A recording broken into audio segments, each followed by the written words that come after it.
Okay, I hope I'm audible to all my students who are attending this online lesson for the Cambridge International AS Economics course. In this particular lesson, I'm going to continue with the discussion of the macroeconomy module. And if all my students can recall that in the previous lessons, we have been discussing about the concept of unemployment within the macroeconomy module. We have looked at the types of unemployment. We have also looked at the significance of unemployment, the consequences of unemployment, how to calculate unemployment rate, and so on. Now, in this particular lesson, I'm going to start with a new concept within the macroeconomy module. This is called price stability. Okay, so it is a fresh topic we cover within the macroeconomy module.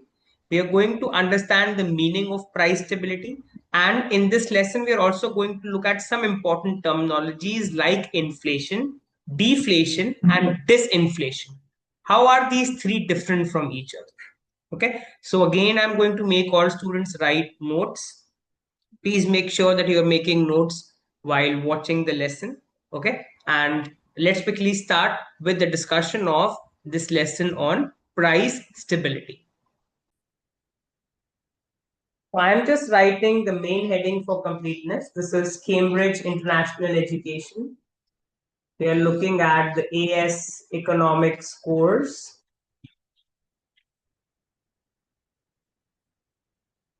Okay, within this, we are looking at the macroeconomy module. This is the main module. And within the macroeconomy module, in this lesson, we are starting with a new concept called price stability.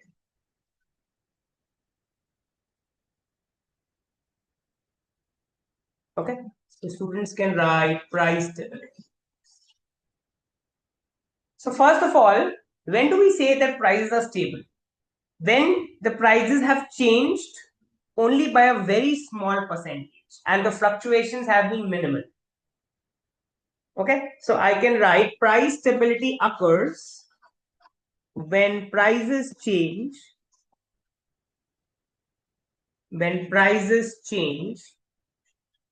by only a small percentage,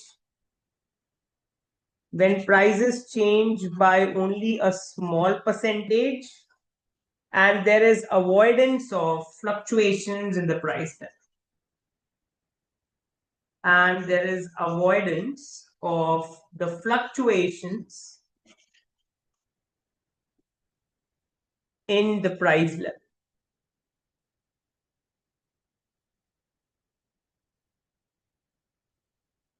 Okay, so almost all economies usually aim for a low and a stable inflation rate, because when inflation is low and stable, it is easy for firms as well as households to make decisions. Okay, remember, firms need to decide how much they have to produce in the future. Okay, they have to allocate resources in such a way so that they can meet the demand in the future. Now, if the prices are going to remain pretty much stable, it's easy for firms to decide how much to invest today to produce a certain level of output in the future. Households have to save money for retirement. A low and a stable inflation rate would make it easier for households to make a decision regarding how much to consume today and how much money to save for retirement. But usually it has been observed that countries usually experience, especially the developing economies, experience a high inflation rate. Okay, so now after having understood price stability, let's first of all look at what is inflation, deflation, and disinflation. So students can first of all write inflation.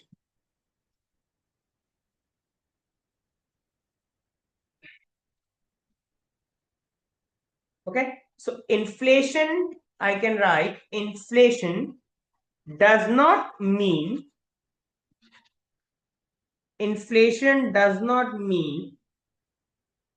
that every price is rising. Inflation does not mean that every price is rising or that they are rising at the same rate. They are rising at the same rate. So it is important to understand the exact meaning of inflation. Inflation doesn't mean that price of all commodities have gone up. No. Also, inflation does not mean that all prices are going up by the same proportion. When we talk about inflation, or what we can say is the average level of prices have gone up. Some prices may have fallen, some prices may have gone up, but on the average, if the average price level has gone up, then you say that there is inflation. So I can write that what inflation actually means, is that on the average, prices are rising at a particular rate. Prices are rising at a particular rate.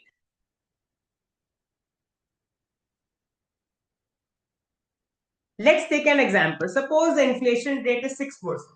Let me erase the initial portion of, I hope students have made notes so far. So I can write, for example, an inflation rate of 6% would mean that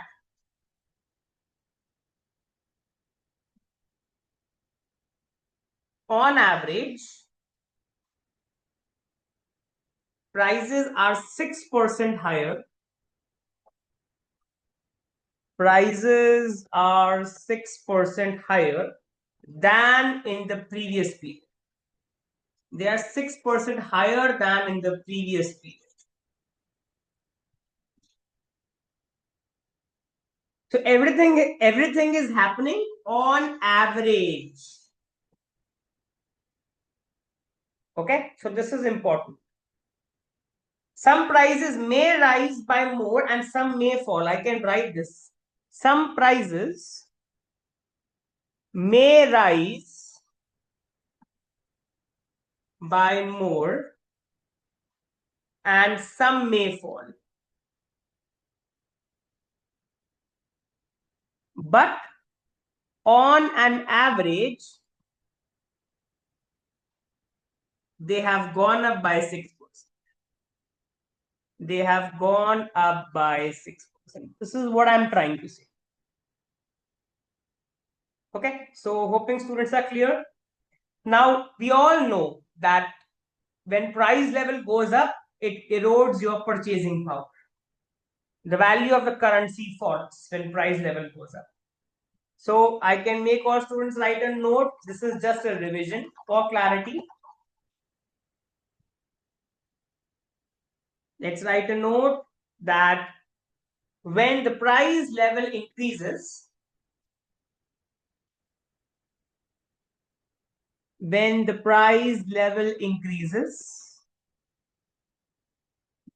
value of the money falls. The value of the money falls and its purchasing power declines. Its purchasing power declines. That means when price level goes up, money can now buy lesser goods and services because its purchasing power goes down when price level goes up. So I can write, therefore, each unit of the currency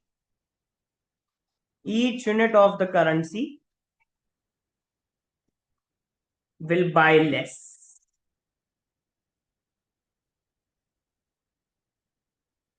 Okay. Now within inflation, let's look at the degrees of inflation. Now, usually economies either experience something called creeping inflation. I hope students have heard this term before in IGCSE economics. Okay. Creeping inflation is a low and stable inflation. Another case is an extreme case of hyperinflation, when inflation exceeds more than 50% a month. Okay. So let's revise the degrees of inflation again. Erasing all this off, students can now write degrees of inflation.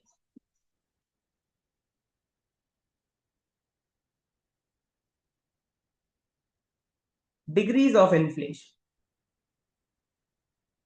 Okay, so first one is the creeping inflation, which we can also say is a good inflation. This much inflation is required usually for a growing economy. For a developing economy, creeping inflation is actually good because it motivates the producers to produce more output. When prices go up, producers are motivated to produce more. So I can write that creeping inflation is usually a low and a stable inflation rate. It is a low and a stable inflation rate of say 2%, which is not regarded, which is not generally regarded as a problem for the economy. It is not generally regarded as a problem for the economy.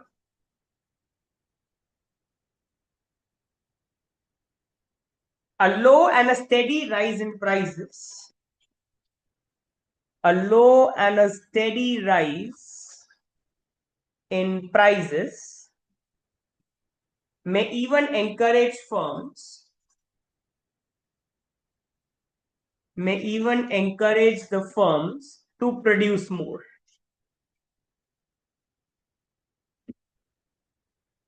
Hence, creeping inflation,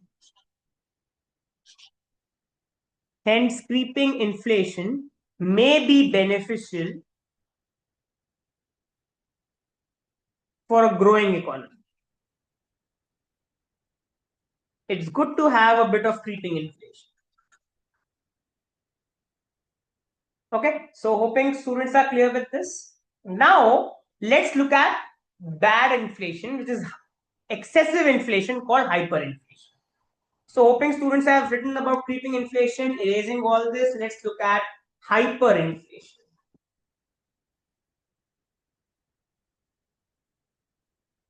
So, I can write that hyperinflation is generally considered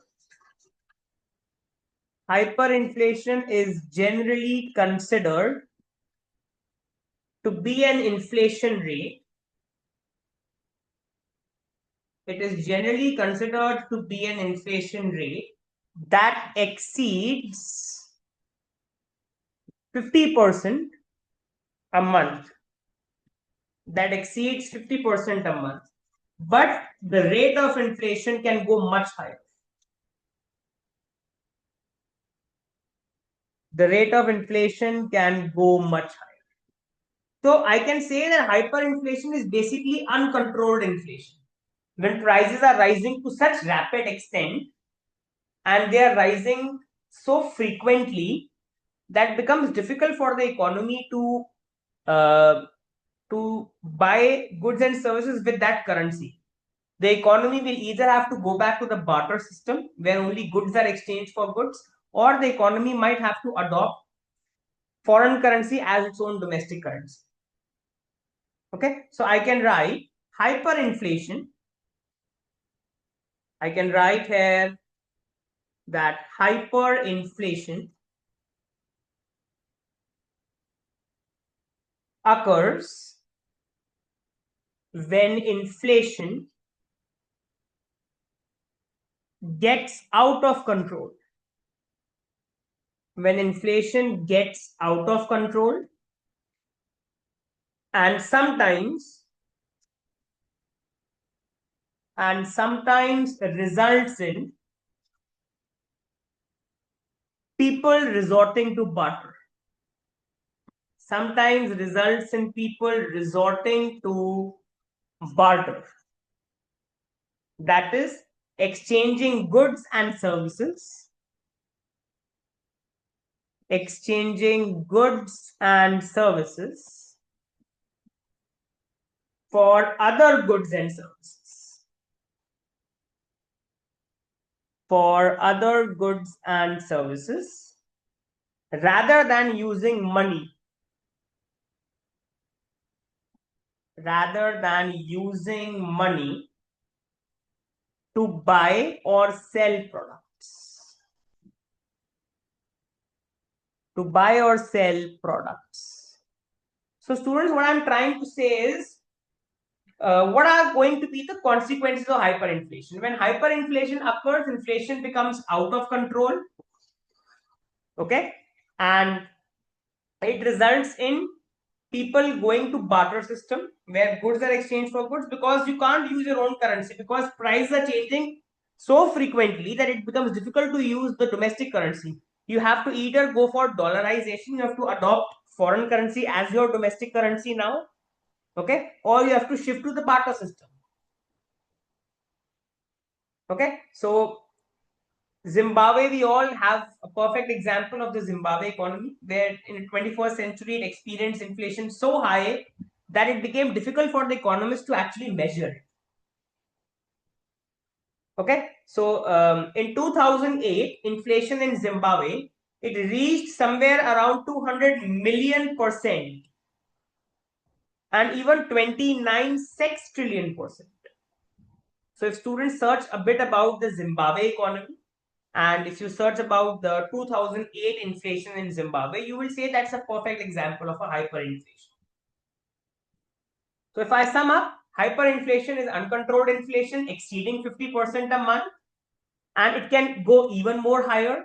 And when hyperinflation occurs, economy has two options: either to go to the barter system or adopt foreign currency as the medium of exchange. Okay. Now, after having understood inflation, let's understand the difference between deflation and disinflation. This is the last thing I plan to cover in this lesson. So students can now write deflation versus disinflation. Deflation versus disinflation. What's the difference between them? So I can write that deflation generally refers to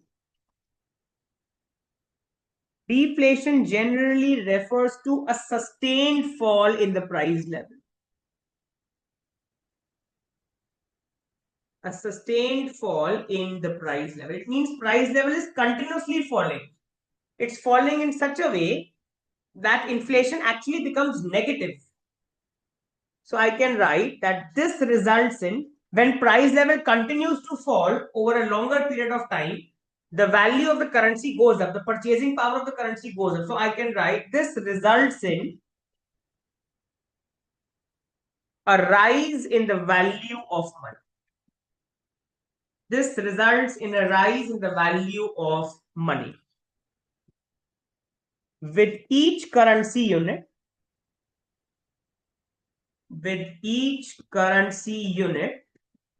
now having greater purchasing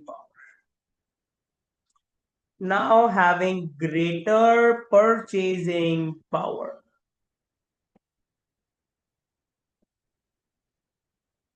Because prices are continuously falling, purchasing power of the currency goes up. We all know that when prices go up, I'm just writing it here. When prices continuously go up, purchasing power of currency falls. Purchasing power of the currency falls. And when prices continuously fall, opposite happens. Purchasing power of currency goes up. Now this happens during inflation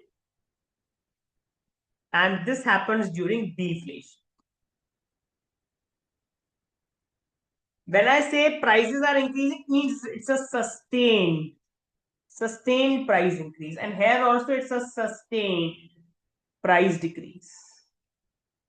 Okay, so this chain was drawn just to help students understand the concept. I am erasing this off again now and I am continuing with the main experiments. Okay, so I can now write that deflation involves a negative inflation rate. Deflation involves a negative inflation rate. So when the economy is experiencing deflation, it means inflation rate is negative. Say, let's say -3%. Prices are continuously falling. They are persistently falling, which leads to a negative inflation. On the other hand, if I talk about disinflation, now disinflation means that inflation rate itself falls, but it continues to remain positive. That means disinflation means prices are increasing, but they are increasing slowly. So I can write disinflation occurs when the inflation rate falls. It occurs when the inflation rate falls, but is still positive. When we were talking about deflation, in deflation, inflation was negative. In disinflation, inflation is still positive. Inflation rate has gone down. Okay, so I can say that, for example, the inflation rate,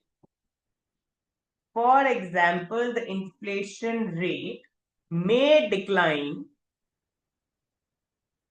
from say 8% to 6%. It's a typical example of disinflation. What does it mean? This means that prices are still increasing. Prices are still increasing, but at a slower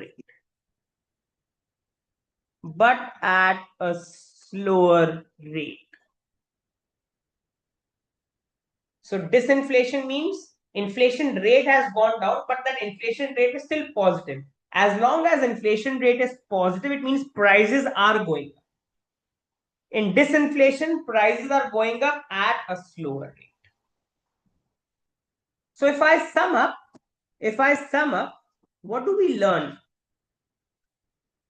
Inflation is nothing but prices increasing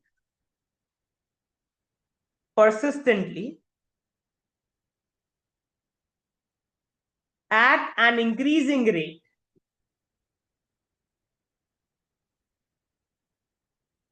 And when I say prices, it means average prices. I can be more accurate. Average prices increasing persistently at an increasing. Disinflation means that average prices are increasing, but at a slower rate or decreasing rate. Slower or decreasing rate. And deflation means a continuous and a sustained fall in price. A continuous and a sustained fall in price leading to negative inflation. So this sums up the three terminologies we have done. Okay, so I stop in this lesson.